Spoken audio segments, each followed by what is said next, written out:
Hi guys, so I'm going to try to help you out a little bit with your PhET greenhouse gas lab. When you hit the link, it's going to take you to this page.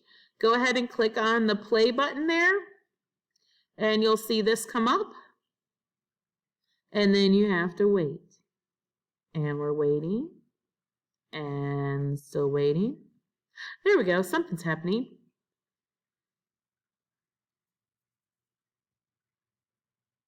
Still waiting.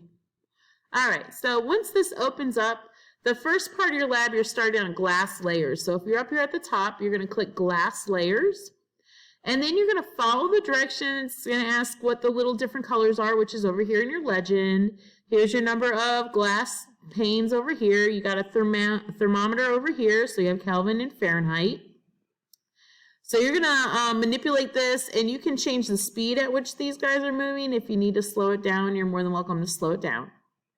All right, so on your lab paper, you're going to go ahead and just do exactly what it says, answer the questions. And part 2, you're going to switch tabs. You're going to go to the greenhouse effect tab. So make sure you click on this one up here. All right, and when you're up here, here's your little photons. Here's your dates because you're going to be manipulating them.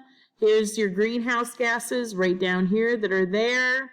All right, clouds are here. So you're going to be manipulating this stuff again and then looking at what it does to your temperature.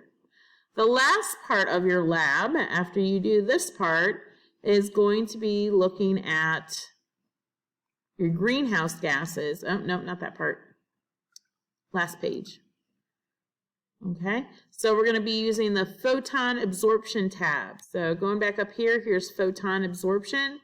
My suggestion with this is what the speed is.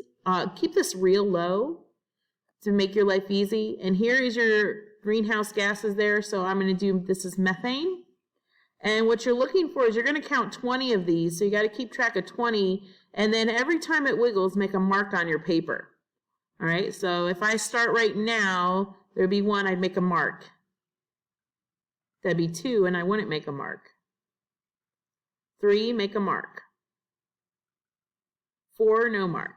So that's kind of how you keep track. So just make little marks on your paper whenever it wiggles.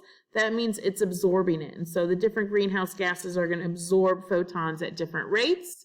So you're going to keep track of that information there and then put that on your lab. Good luck.